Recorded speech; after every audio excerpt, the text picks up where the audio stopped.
अनामिका एक शहर की लड़की थी। अनामिका की शादी रमेश से हुई, जो शहर से बहुत दूर रहता था। रमेश गांव में रहने की वजह से अनामिका को बहुत मुश्किल होती थी। रमेश की माँ शारदा। रमेश अपने परिवार को चलाने के लिए गांव में खेती बाड़ी करता था, लेकिन ये बात अनामिका को पसंद नहीं थी। तभी रमेश एक दिन कहता है, अनामिका, मेरे लिए चाय ले आना। ये लो बेटा, पियो। क्या माँ, तुम लेकर आई? अनामिका कहाँ है? अरे बेटा, क्या हो गया? तो बहू के सर में दर्द हो रहा है, इसीलिए सो रही है। मैं उसे परेशान नहीं करना चाहती थी, इसीलिए मैं ही ले आई। ठीक है माँ, मैं एक बार अनामिका से बात करके आता हूँ। ऐसा कहकर रमेश जल्दी से कमरे में जाता है। कमरे में अनामिका अपने चेहरे पर मेकअप लगा रही थी। ये देखकर रमेश उस पर भड़क जाता है। क्या अनामिका, माँ ने कहा तुम्हारा सर दर्द है, लेकिन तुम यहाँ पे बैठ के मेकअप लगा रही हो। हाँ जी, बहुत सर में दर्द हो रहा है, इसीलिए शहर जाके अस्पताल में चेकअप करा के आऊंगी। अरे इतनी दूर क्यों? हमारे गांव में कोई डॉक्टर नहीं है क्या? देखिए, गांव के सारे डॉक्टर आरएमपी किए हुए हैं, पर शहर के सारे डॉक्टर्स एमबीबीएस किए हुए हैं। इस तरह अनामिका अच्छे से तैयार होके शहर चली जाती है। माँ, उसे देखकर लग रहा है कि कुछ तो गड़बड़ है। ऐसा लग रहा है कि वो हमसे कुछ छुपा रही है। अरे तुम्हारी शादी के अभी 1 साल भी नहीं हुए, ऐसी बातें मत सोचो, ये सब अपने दिमाग से निकालो। इस तरह शारदा अपने बेटे को दिलासा देती है। उस दिन शाम को अनामिका अपने दोनों हाथों में कपड़े का थैला लेकर घर लौट आती है। उसे देखकर सासू माँ शारदा बिल्कुल हैरान रह जाती है। सासू माँ, शहर से वापस आते वक्त मेरे माँ पिताजी मिले। मैंने बहुत मना किया, फिर भी वो कपड़े ले आए। उन्होंने मेरी एक भी बात नहीं सुनी। अभी तुम्हारी तबीयत कैसी है बेटा? डॉक्टर की दी गई दवाई लेके मेरा सर दर्द कम हो गया। आपने खाना बनाया या मैं खाना बनाऊं माँ जी? नहीं बेटा, मैंने खाना बना लिया। उस रात खाना खाने के बाद रमेश बहुत उदास लग रहा था। अनामिका रमेश से पूछती है आखिर में क्या हुआ, फिर भी वो शांत रहता है। थोड़ी देर बाद रमेश खुद ही कहने लगता है, देखो अनामिका, जो तुम्हारी हरकत है वो ठीक नहीं है। तुम इस घर की बहू हो, तुम्हें घर का सारा काम काज करना चाहिए, पर तुम मेरी माँ से ये सब करवाती हो। ये ठीक है क्या? मतलब मैं जो काम करती हूँ वो तुम्हें दिखता ही नहीं? हमेशा तुम अपनी माँ के ही बारे में सोचते हो, मेरे बारे में भी कभी सोचा करो। ऐसा कह के अनामिका सिसक सिसक के रोने लगती है। ये देखकर शारदा वहाँ पे आती है। बहू को रोते हुए देखकर शारदा एक शब्द भी बिना कहे वहाँ से चली जाती है। फिर बिना कुछ कहे रमेश सो जाता है। अगले दिन सुबह सुबह उठ के वो अपने खेत में चला जाता है काम करने के लिए। अनामिका फिर अपनी सासू माँ के पास आती है। सासू माँ, रात में आप हमारे कमरे में क्यों आई थी? तुम्हारी रोने की आवाज आई, इसीलिए देखने गई थी। ऐसे क्यों गई आप? पति पत्नी के बीच में बहुत कुछ हो सकता है, आपकी वजह से ही वो इस तरह से हरकत करते हैं। मेरे परिवार ने तो मुझे इस नरक में ही छोड़ दिया है। अनामिका, कैसी बातें कर रही हो? हाँ, मैं ऐसी ही बातें करूँगी। मुझे इस गांव में बिल्कुल नहीं रहना। परिवार वालों ने जबरदस्ती किया, इसीलिए मैं यहाँ रह रही हूँ। शादी के बाद सोचा था पति को समझा के मैं इस गांव से शहर लेकर जाऊंगी, पर आप अपनी बातों से और प्यार से मेरे पति को बांध के रखिए। आपकी वजह से मेरी जिंदगी अच्छी नहीं है। देखो बेटा, मेरी बात सुनो, नाराज मत हो। यहाँ पे तुम्हें किस चीज की दिक्कत है? यहाँ पे है क्या? वही गोबर, वही भैंस, वही मिट्टी की बदबू। मुझे सब कुछ खराब लगता है। मैं ये सब बर्दाश्त नहीं कर सकती। मेरी आखिरी सांस तक मैं अपने बेटे को इस गांव से बाहर जाने नहीं दूंगी। तुम्हें जो करना है कर लो। हाँ, मैं भी देखती हूँ। ऐसा कह के सासू माँ और बहू रानी अपना अपना मुंह पलटते हैं और वहाँ से चली जाती है। अब अनामिका सासू माँ को परेशान करने लगती है, जिससे शारदा को बड़ा गुस्सा आता है। शारदा जब नहीं रहती थी, शारदा के पकाए पकवानों में अनामिका जाके मिर्ची पाउडर, नमक ज्यादा डाल देती थी, ताकि शारदा ठीक से खाना भी ना खा पाए। एक दिन तो जिस रास्ते से शारदा जाती थी वहाँ पे तेल डाल देती है। तेल में पैर रखते ही शारदा फिसल के गिर जाती है और उसकी कमर टूट जाती है। बहू की ऐसी हरकतों की वजह से शारदा को बड़ा गुस्सा आता है। देखो, तुम जो कर रही हो वो ठीक नहीं है, बहुत गलत बात है। आप भी मेरी जिंदगी के साथ ऐसा ही कर रही है। मैं तब तक ऐसा करूँगी जब तक आपका बेटा शहर ना चले। मेरी जब तक आखिरी सांस चलेगी मैं तुम्हारी मदद नहीं कर सकती हूँ। अब ईश्वरी तुम्हें सबक सिखाएगा। एक दिन शारदा जब मंदिर जा रही थी, अनामिका एक गाड़ी ऐसे ले आती है ताकि मिट्टी पानी शारदा पे छिड़क जाए। उसके गंदे कपड़े देखकर सभी लोग हंसने लगते हैं। शारदा इस बात से बहुत रोती है। फिर शारदा को रोते देख अनामिका जोर जोर से हंसने लगती है। आपको इतना अपमान सहने की जरूरत ही नहीं। अगर आप हमें शहर जाने दे देती हैं तो आप और 10 साल सुकून से जी सकती है। नहीं तो अपमान, परेशानी, आंसू ये सभी आपको मिलेंगे। आप ही बताइए। कोई घर सुखी नहीं रह सकता जहाँ तुम्हारी जैसी बहू हो। तुम्हें खुद पता नहीं तुम क्या गलती कर रही हो। तुम माँ बेटे को अलग करने की कोशिश कर रही हो। सुकून भरा गांव की जिंदगी छोड़ के शहर जाना चाहती हो और मुझे परेशान करके खुश हो रही हो। शारदा ऐसा कह के चिल्लाती है। उसी वक्त शारदा को दिल का दौरा पड़ता है। तब तक रमेश आ जाता है और जल्दी से अपनी माँ को लेके अस्पताल जाता है। बेटा, इस गांव को मत छोड़ना, चाहे कुछ भी हो जाए। कोई भी तुम्हें कुछ भी कह दे, कभी इस गांव से मत जाना। फिर उसकी बहू ने जो जो किया वो सब उसे बता देती है। ये सुन के रमेश आग बबूला हो जाता है। जल्दी से वो अनामिका के पिताजी रविंद्र को बुलाते हैं। फिर उन्हें एक एक बात खुल के बताते हैं और फिर अनामिका को एक कस के थप्पड़ लगाता है। कोई भी कुछ भी कहे, मैं इस गांव से कभी नहीं जाने वाला। तुमने जो किया है मेरी माँ के साथ, उसके लिए तुम्हारी जान ले लेनी चाहिए। बीवी हो इसीलिए छोड़ रहा हूँ तुम्हें। पिताजी, आपके सामने इन्होंने थप्पड़ मारा, मुझे डांट रहे हैं इस तरह से। जब वो अपने पिताजी से ऐसा कहती है तो गुस्से से रविंद्र भी अनामिका को कस के एक थप्पड़ लगाते हैं।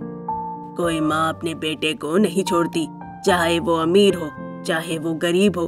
माँ बेटा के बिना नहीं रह सकती। तुम इस तरह से कैसे परेशान कर सकती हो माँ बेटा को बस अलग करने के लिए? अभी भी बदल जाओ, तुम्हें इस गांव में ही रहना होगा, नहीं तो कहीं जाके मरो। मेरे घर मत आना कभी। रविंद्र गुस्से से ऐसा कह के चले जाते हैं।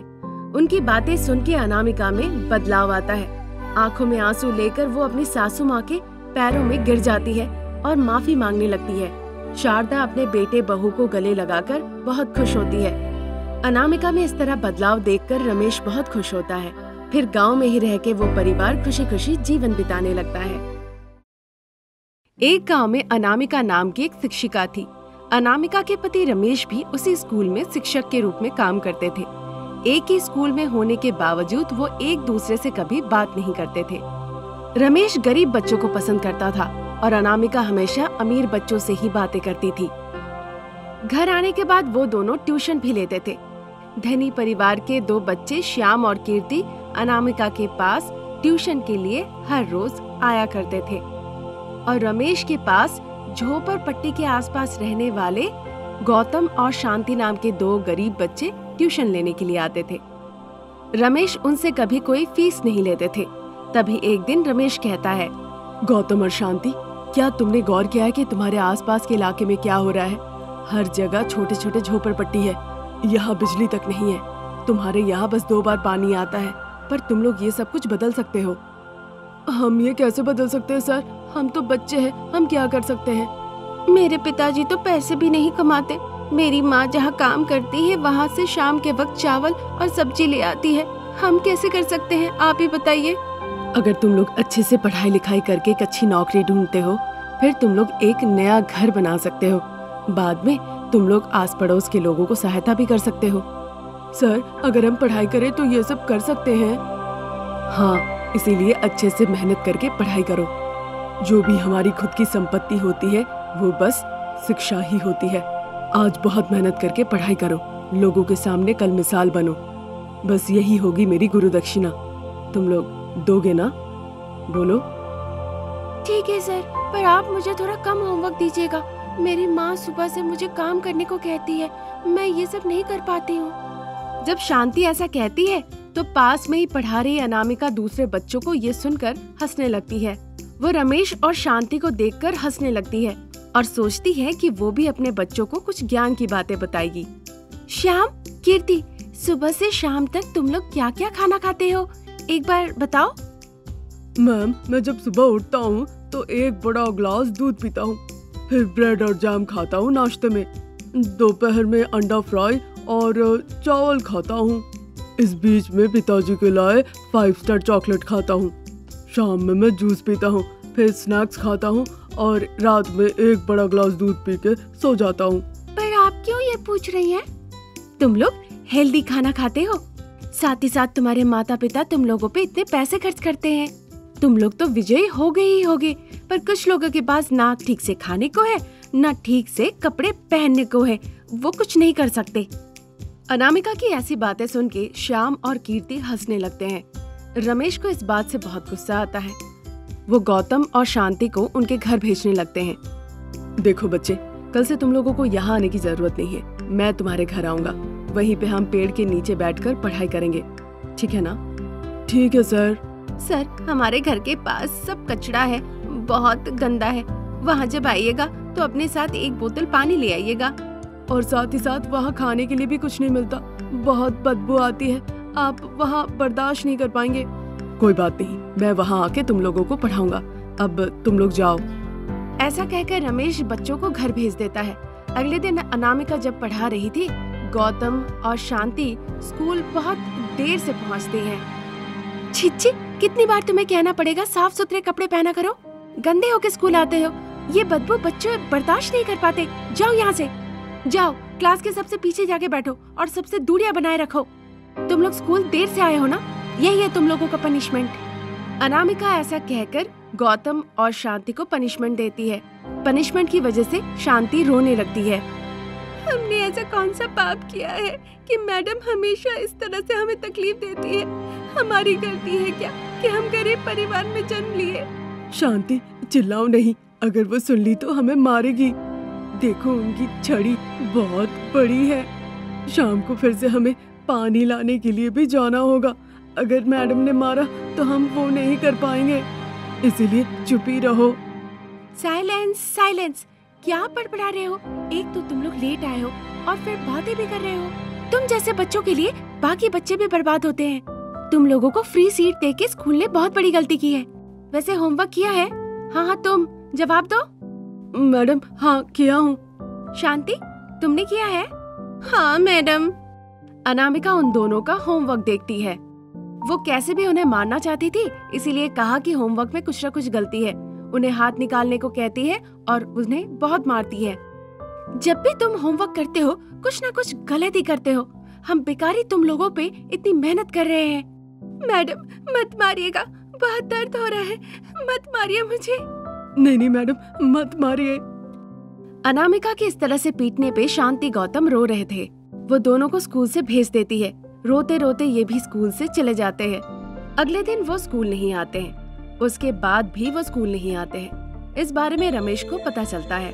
वो जाके प्रिंसिपल रविंद्र को बताता है। प्रिंसिपल अनामिका को बुलाते हैं। सर, आपने मुझे बुलाया? देखिए, आज हमारा स्कूल का कैंप है, रमेश जा रहा है, आप भी चलिए। ठीक है सर, पर कहाँ जाना है?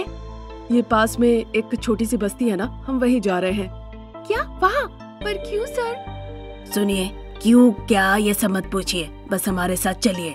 ऐसा कह के रविंद्र अनामिका और रमेश को लेके बस्ती की तरफ चले जाते हैं। बस्ती दिखाते हुए कहते हैं, हमारा जो स्कूल है वहाँ पे कभी बस्ती के लोग ही रहते थे। हमने कब्जा करके उन्हें बाहर निकाल दिया। हमने ऐसा इसलिए किया क्योंकि बस वो गरीब थे। बेचारे ऐसी जिंदगी जी रहे हैं। जब मैं इस स्कूल में आया प्रिंसिपल बनके, तब मुझे ये पता चला। मेरी आंखें भर आई। फिर मुझे लगा उन बच्चों के लिए मुझे कुछ करना चाहिए। तब मैं उनके लिए फ्री सीट का बंदोबस्त किया।